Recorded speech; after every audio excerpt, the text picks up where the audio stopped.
Nietzsche nunca escreveu sobre como ser cruel. Nunca disse para você pisar nos outros. E definitivamente jamais defendeu a manipulação. Mas ele percebeu algo que a sociedade moderna simplesmente escolheu esquecer. Existem leis invisíveis. Leis que regem silenciosamente todas as dinâmicas humanas. Leis que não estão nos livros de etiqueta, nem nos discursos sobre empatia ou desenvolvimento pessoal. São leis subterrâneas, ancestrais. Elas operam no inconsciente coletivo e, sobretudo, no inconsciente social. Quem entende essas leis não precisa correr atrás de respeito, de admiração ou de validação. As pessoas são puxadas como por gravidade. Gravidade social, gravidade existencial. E quem ignora essas leis vive a vida inteira rastejando emocionalmente, mendigando migalhas de atenção, de respeito, de consideração. O mundo não perdoa quem não entende como ele funciona em sua camada mais primitiva. Nietzsche dedicou sua vida a observar essas forças ocultas que moldam o comportamento humano. E neste vídeo, você vai descobrir as verdades filosóficas que transformam qualquer pessoa comum em alguém magnético, não no sentido superficial, mas magnético no nível mais profundo da psicologia humana. Alguém que outros querem ouvir, seguir e, acima de tudo, respeitar. Você foi ensinado desde criança que para ser respeitado precisa falar alto, se impor, ocupar espaço, convencer os outros de que você é importante. A sociedade moderna te ensinou que presença é sinônimo de barulho. Nietzsche destrói essa ilusão sem piedade, porque o verdadeiro poder nunca se anuncia. O verdadeiro respeito não nasce do grito nem da imposição. Ele é percebido, reconhecido, antes mesmo que você abra a boca. A autoridade real é silenciosa, invisível, mas sentida. Nietzsche percebeu isso observando os círculos acadêmicos, políticos e sociais do século XIX. Ele via que aqueles que mais tentavam se provar eram exatamente os mais frágeis, os mais inseguros, os mais desprezados, secretamente. E aqueles que falavam pouco, que não competiam, que simplesmente existiam de forma autossuficiente. Esses eram os que atraíam naturalmente respeito, influência e poder. Nietzsche chamava isso de gravidade existencial, a força invisível que alguém exerce sobre o ambiente, não através de palavras, mas através da própria estrutura do seu ser. Pense nos momentos em que você encontrou alguém assim, uma pessoa que não corre para se explicar, que não precisa se exibir, que não compete. A presença dessa pessoa altera o ambiente. As conversas mudam, o tom muda. As posturas se ajustam, e tudo isso sem que ela precise dizer absolutamente nada. Essa é a verdadeira definição de poder segundo Nietzsche. Um poder que nasce da completa soberania sobre si mesmo, da rejeição absoluta à necessidade de validação externa. O diretor que diz apenas 12 palavras em uma reunião, mas faz com que todos se calem, todos prestem atenção. Não é alguém que aprendeu truques de comunicação. É alguém que compreendeu o que Nietzsche pregava. Valor real não se comunica através de palavras. Ele se comunica através da ausência de necessidade. Quando você realmente tem valor, as pessoas sentem isso. E quando você não tem, elas também sentem. E não importa o quanto você grite, tente provar ou implore. O cheiro da insegurança é impossível de disfarçar. E aqui está a sua primeira lição nietzschiana. Pare de lutar por respeito. Comece a cultivar presença. Pare de tentar provar seu valor. Comece a demonstrá-lo silenciosamente, através da sua estrutura, da sua forma de existir. Não é sobre a quantidade das suas palavras. É sobre a qualidade do seu silêncio. Sobre o que sua simples existência comunica antes mesmo que você fale qualquer coisa. Mas isso é apenas o primeiro princípio. O primeiro degrau de uma escada que Nietzsche descreveu com precisão brutal. Agora vem um segundo princípio. Um princípio que destrói completamente a lógica emocional dos fracos. E Nietzsche sabia que os fracos sempre se rebelam contra esse tipo de verdade. Por que você vive implorando por coisas que deveriam ser oferecidas voluntariamente? Nietzsche observou, com um olhar clínico e cruel, um mecanismo psicológico devastador. Quanto mais você demonstra necessidade, menos os outros querem te oferecer aquilo. Isso não acontece por crueldade, acontece por instinto. A natureza humana repele o que é carente, porque carência é drenagem, é peso morto, é risco de contaminação emocional. Reflita. Quando foi a última vez que alguém te pediu algo com desespero nos olhos? Qual foi sua reação real? Provavelmente não foi empatia. Foi desconforto. Foi vontade de recuar, de criar distância, de se proteger. Agora, pense na última vez que alguém te ofereceu algo espontaneamente, sem pedir nada, sem demonstrar nenhuma necessidade. O que você sentiu? Provavelmente um desejo quase automático de retribuir, de oferecer algo em troca, de se conectar, de se aproximar. Nietzsche chamava isso de autossuficiência existencial. Um estado onde você se torna tão inteiro, tão não carente, tão completo dentro de si, que sua presença não é mais algo que suga a energia dos outros, mas algo que oferece. E isso cria um paradoxo psicológico irresistível. Porque os seres humanos são biologicamente programados para buscar conexão com aquilo que oferece valor, e não com aquilo que exige. Observe as pessoas verdadeiramente influentes. Elas não pedem favores. Elas criam contextos onde os outros querem dar. Elas não buscam validação. Elas oferecem reconhecimento. Elas não imploram por amor. Elas inspiram desejo, admiração e até devoção. A matemática é simples, cruel e inevitável. Quem precisa, pede. Quem tem, escolhe. E quando você para de suplicar, para de tentar convencer, e começa a se tornar alguém que oferece energia, oferece clareza, oferece estabilidade, algo começa a mudar. As pessoas começam a competir pela sua atenção. Elas começam, sem nem perceber, a se perguntar: o que essa pessoa tem que eu não tenho?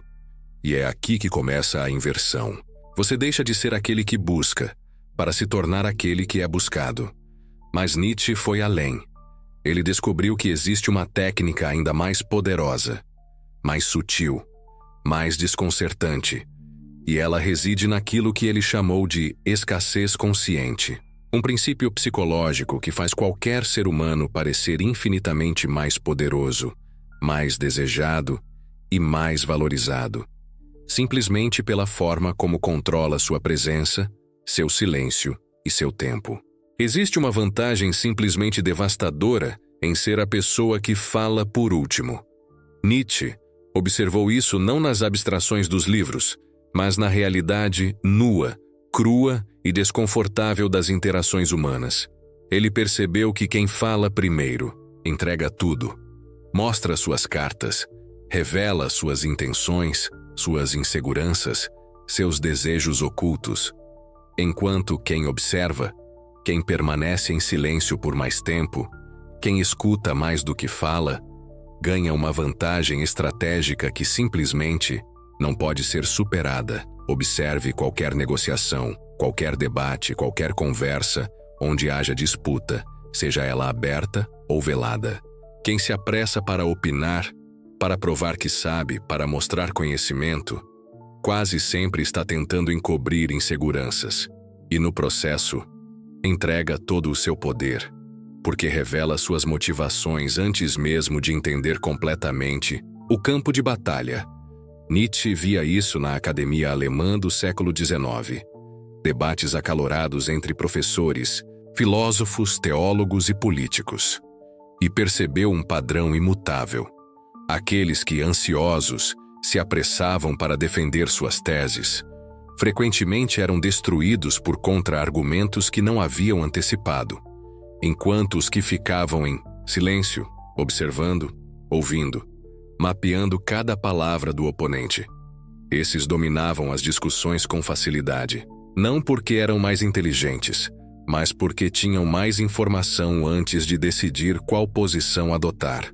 Nietzsche aplicando isso em sua própria vida. Frequentemente era pressionado a se posicionar publicamente sobre polêmicas filosóficas, debates culturais, correntes intelectuais. Mas ele aprendeu a arte do tempo. Ao invés de reagir, ele dizia: "Deixe-me ouvir mais. Deixe-me observar melhor." Só depois de entender todos os argumentos, todas as fragilidades, todas as contradições, então ele falava. E quando falava, suas palavras tinham o peso de quem carrega uma espada afiada, não de quem dispara pedras ao vento. Isso lhe rendeu uma reputação não apenas de filósofo, mas de estrategista existencial. Não por ser o mais eloquente, mas por ser o mais cirúrgico. Porque quem coleta mais dados, quem entende melhor o panorama, quem observa mais do que se exibe, inevitavelmente se torna mais poderoso. O princípio é simples, mas quase ninguém domina. Quem fala primeiro se entrega. Quem fala por último, domina. Jogadores de pôquer sabem disso. Negociadores profissionais vivem disso. Líderes verdadeiramente influentes aplicam isso o tempo inteiro. E Nietzsche transformou isso numa filosofia de vida, porque isso não vale só para debates intelectuais. Vale para absolutamente tudo. Relacionamentos, negócios, amizades, trabalho, qualquer interação humana onde haja tensão, disputa ou desejo. Na prática, isso significa o seguinte: em uma negociação, nunca apresente sua proposta primeiro. Pergunte: qual é a sua oferta? Em uma discussão, nunca revele sua posição logo de início. Ouça absolutamente tudo o que puder. Em um conflito, permita que todos exponham seus argumentos, suas emoções, suas fraquezas, e só então, quando o mapa estiver completamente desenhado, você se posiciona. Porque quando você fala por último, você fala com o conhecimento completo do campo de batalha. Não é sobre indecisão. É sobre inteligência estratégica. Nietzsche percebeu que o mundo é uma constante disputa de forças, não no sentido vulgar de dominação, mas no sentido mais profundo. Forças de influência, de energia, de gravidade social, e que quem domina o tempo, domina o jogo. Mas Nietzsche também percebeu algo ainda mais perturbador, que o jogo não se limita ao que é dito. Na verdade, as palavras quase nunca revelam a verdade real das pessoas, porque todo ser humano opera, o tempo inteiro, com agendas ocultas. O que alguém diz raramente é o que essa pessoa realmente quer. E quem não entende isso, vive sendo manipulado, enganado, iludido e usado. Nietzsche desenvolveu uma obsessão: decifrar o que as pessoas realmente querem, por trás das palavras, dos sorrisos, dos gestos sociais. Ele passou anos observando, anotando, refletindo sobre os padrões invisíveis das interações humanas. E chegou a uma conclusão brutal: 90% do que as pessoas dizem é fachada, máscara, disfarce. A verdadeira intenção quase nunca é verbalizada. Ela é escondida. E só quem aprende a ler o não dito, o invisível, o oculto, é que navega pelo mundo sem ser uma presa fácil. Quer uma prova? Pense na última vez que alguém te fez um elogio e você não conseguiu decidir se aquilo era genuíno ou manipulação disfarçada.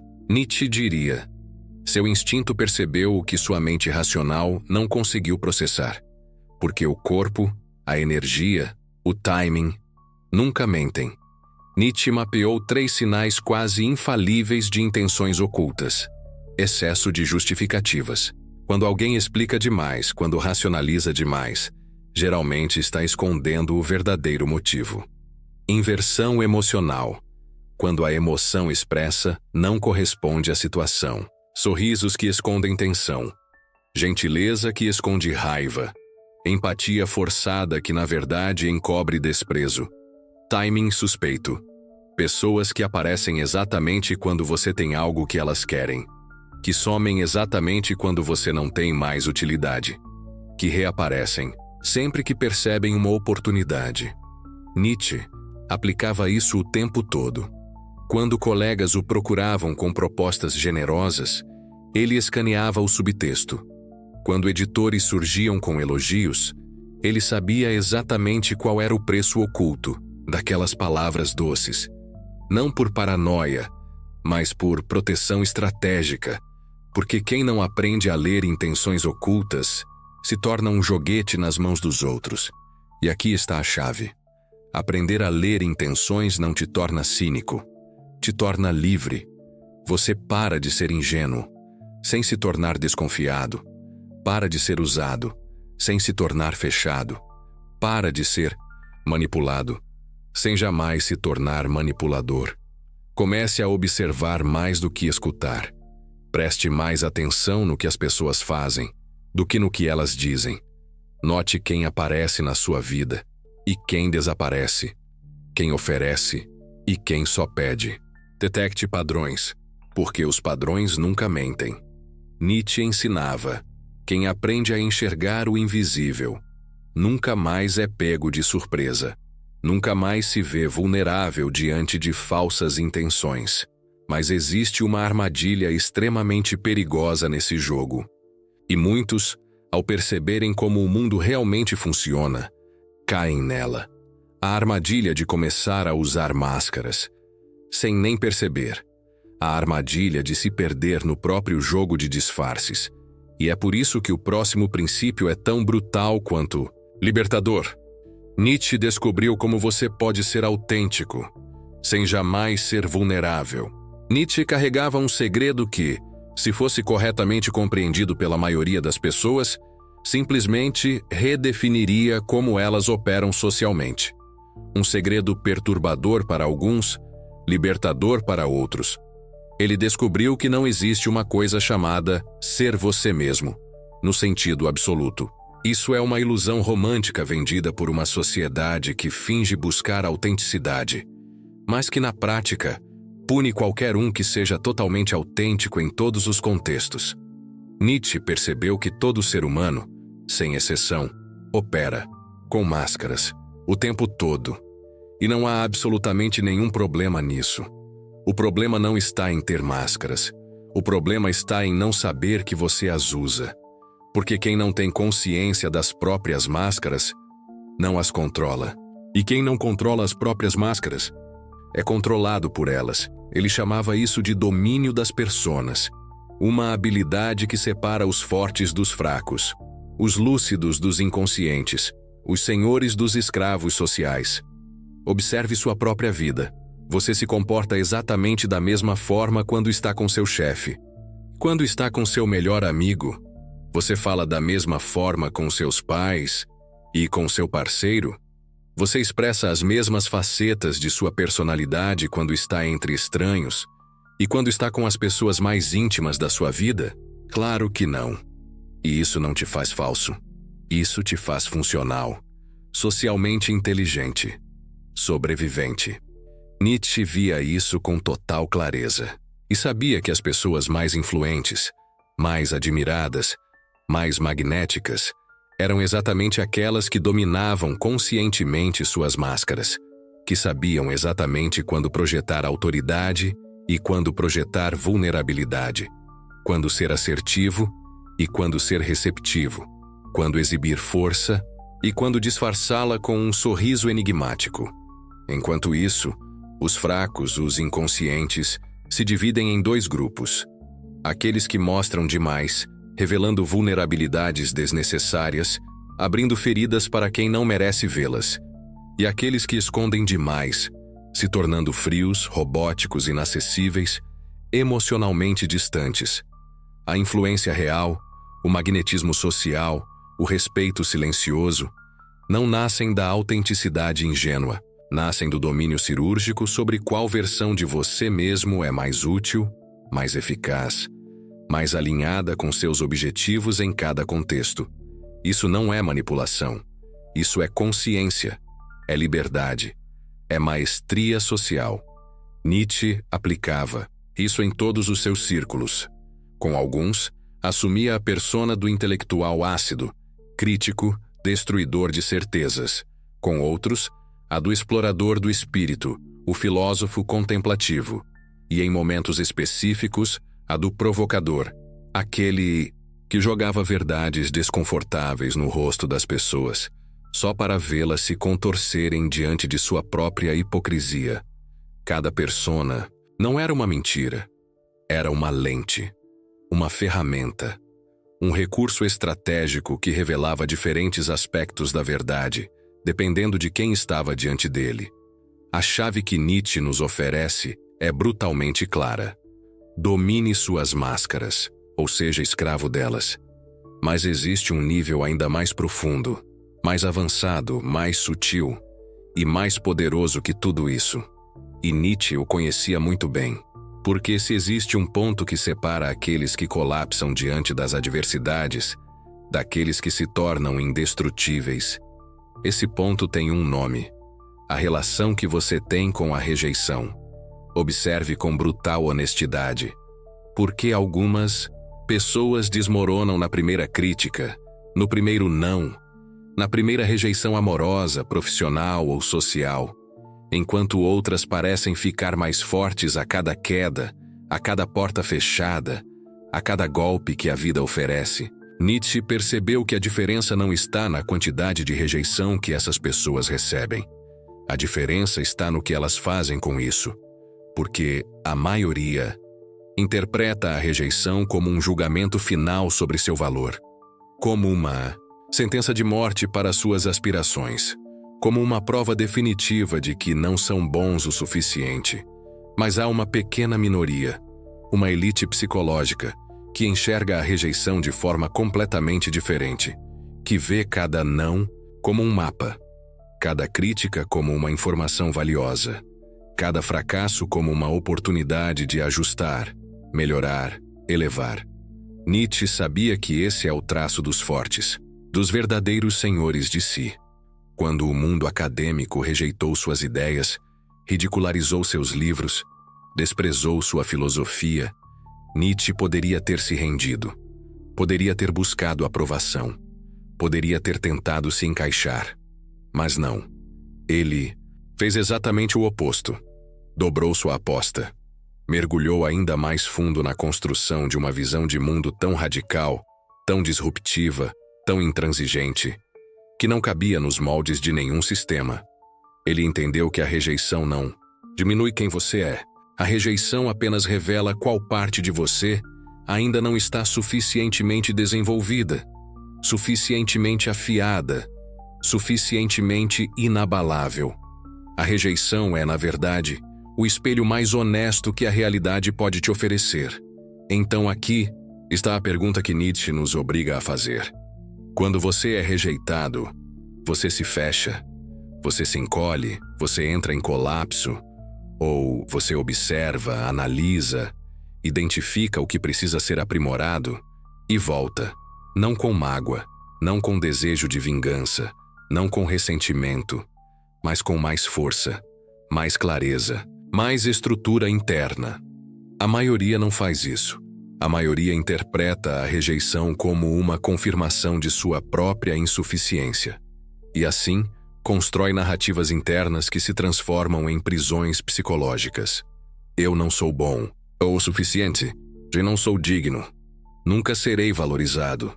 Nietzsche cuspiria nessas ideias, porque elas são mentiras.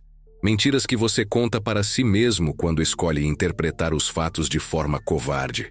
Quando escolhe o caminho do ressentimento, ao invés do caminho da superação. E aqui entra um dos princípios mais avançados da filosofia nietzschiana. Transforme a rejeição em poder. Use cada crítica como combustível, cada não como direcionamento, cada porta fechada como uma oportunidade para construir uma versão de você que nenhuma porta jamais poderá fechar novamente. Mas Nietzsche foi além. Ele descobriu que existe uma forma quase mística de fazer com que as pessoas revelem suas verdadeiras intenções, seus desejos ocultos e, mais ainda, que façam exatamente aquilo que você quer, sem que você precise pedir. E, mais importante ainda, fazendo com que elas acreditem que a ideia foi delas. Parece impossível? Parece manipulativo? Parece antiético? Talvez. Mas e se eu te dissesse que você já faz isso? inconscientemente, com as pessoas que você ama. Pense na última vez que quis convencer um amigo a largar um relacionamento tóxico, ou um familiar a cuidar da própria saúde. Você chegou, dando ordens, impondo sua opinião, ou você fez perguntas inteligentes que fizeram essa pessoa refletir e chegar, sozinha, à conclusão correta? Se você escolheu a segunda opção, parabéns. Você aplicou, sem saber, uma das técnicas mais poderosas da história da influência social. Uma técnica que Nietzsche refinou ao ponto da perfeição. Nietzsche observou que os indivíduos mais influentes, os mais magnéticos, os mais respeitados, não tentavam convencer ninguém. Eles não despejavam argumentos, não listavam benefícios, não precisavam se exibir. Eles conduziam as pessoas através de perguntas. Perguntas que, quando bem formuladas, levavam o outro exatamente para onde eles queriam. E no final, fazia com que o outro acreditasse que tinha chegado àquela conclusão sozinho. Esse é o princípio do espelhamento estratégico. E Nietzsche percebeu que funciona porque ativa uma necessidade psicológica profunda que todo ser humano carrega.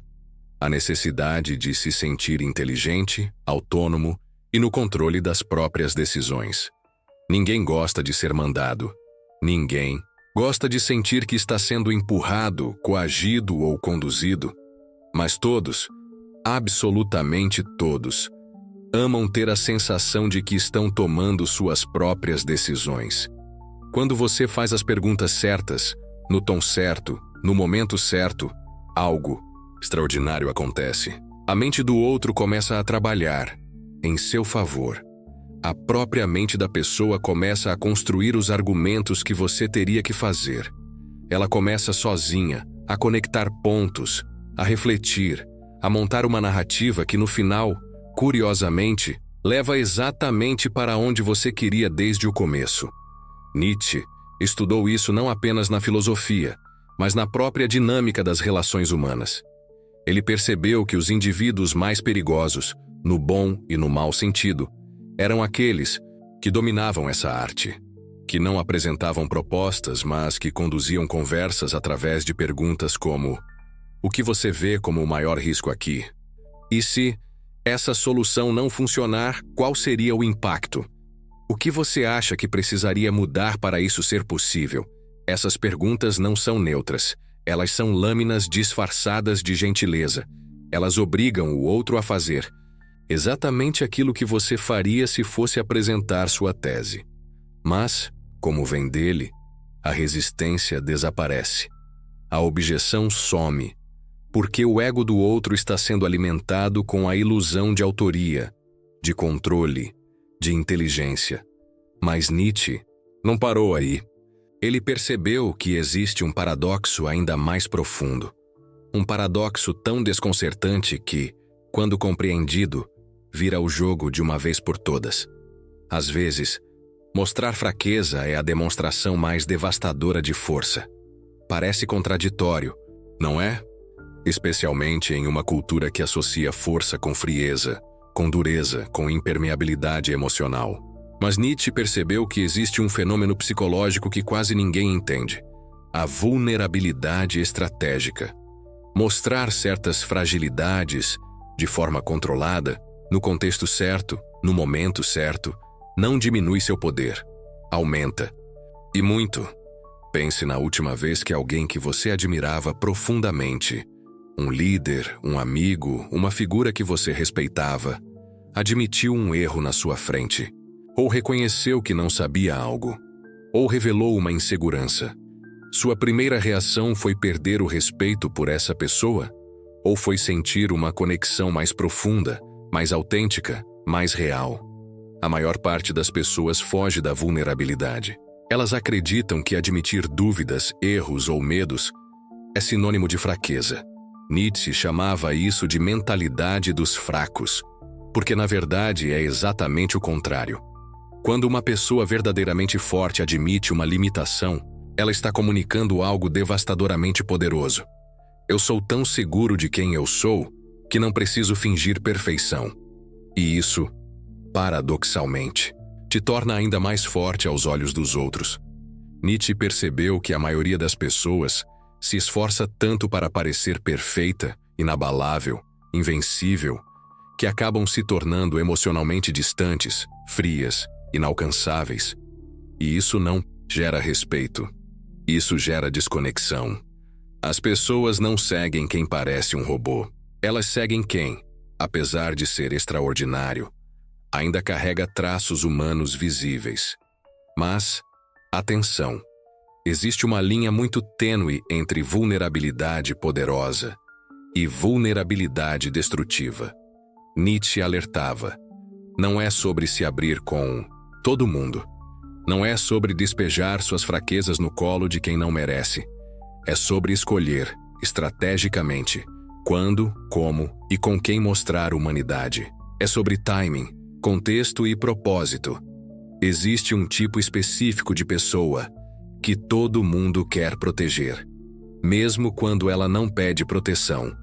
Você conhece alguém assim? Aquele amigo, aquele colega, aquele líder que, quando é criticado na sua ausência, você sente imediatamente o impulso de defendê-lo, que quando enfrenta dificuldades você quer ajudar, e, quando tem sucesso, te deixa feliz, não invejoso. Nietzsche percebeu que essas pessoas não nasceram assim. Elas cultivaram algo extremamente raro: virtude magnética. Uma percepção coletiva de que essa pessoa coloca o bem-estar dos outros, o senso de justiça, a integridade, acima do próprio conforto pessoal. Virtude magnética não nasce de palavras, não nasce de discursos, não nasce de posts motivacionais na internet. Ela nasce de ações repetidas, consistentes, silenciosas, especialmente quando ninguém está olhando. Nietzsche observava que em qualquer grupo social surgia sempre aquele indivíduo que, sem pedir, sem exigir, sem cobrar, naturalmente se tornava o centro da lealdade dos outros. Não porque fosse bonzinho, mas porque, consistentemente, colocava os interesses coletivos acima dos próprios caprichos. Esse é o tipo de força que não pode ser comprado. Não pode ser forçado. Só pode ser inspirado.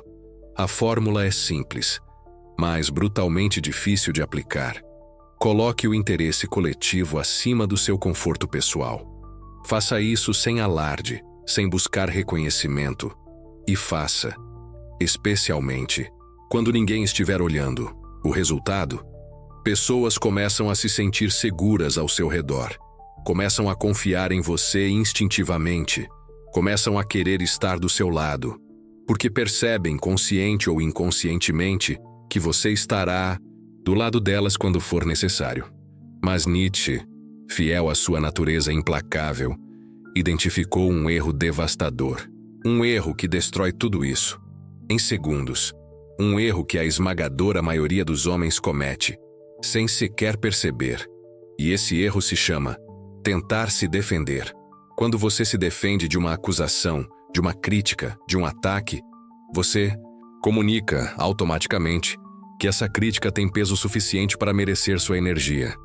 Você comunica, sem perceber, que a opinião de quem te ataca importa, que ela tem autoridade sobre você. Nietzsche observava que os indivíduos mais poderosos na vida, na filosofia, na política, nas relações, eram exatamente aqueles que, quando atacados, não se defendiam, porque eles sabiam que defesa é linguagem de inferioridade. Só se defende quem reconhece que o outro tem algum poder para julgá-lo. Quando você ignora, quando permanece absolutamente indiferente, você comunica algo devastador. Sua opinião é tão irrelevante, tão sem peso, tão pequena, que nem sequer merece uma resposta. E isso destrói o atacante, porque ele não encontra resistência, não encontra drama, não encontra alimento emocional para sustentar o ataque. Nietzsche dizia: deixe que sua vida seja sua defesa. Deixe que seus resultados sejam sua resposta. Deixe que sua existência seja o veredicto final. Mas no fim, Nietzsche percebeu que existe algo ainda mais poderoso do que tudo isso. Algo que transcende técnica, estratégia e táticas sociais. Um ritual, um padrão, uma prática diária que, quando aplicada, transforma qualquer pessoa em alguém magnético, respeitado e inabalável. O próprio Nietzsche aplicava isso, silenciosamente, na sua vida. Todos os dias, ao acordar, ele repetia mentalmente 3 lembretes brutais. Eu não preciso provar nada para ninguém.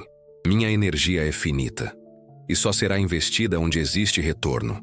Meu valor não depende da validação de absolutamente ninguém.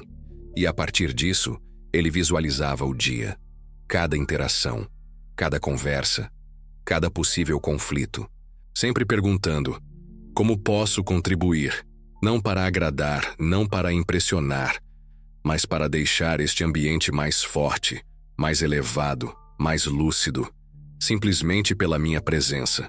Durante o dia, Nietzsche praticava 3 princípios: observar mais do que falar, fazer perguntas mais do que dar respostas, e falar somente quando suas palavras tivessem o peso de uma espada.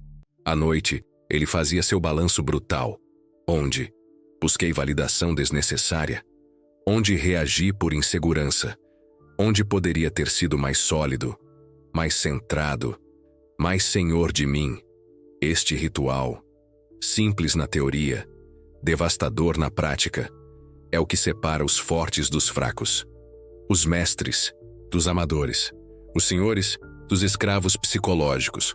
Porque quando você integra presença silenciosa, autossuficiência emocional, escassez controlada, leitura de intenções, domínio das personas, transformação da rejeição, espelhamento estratégico, vulnerabilidade consciente, virtude magnética e o poder do silêncio como defesa.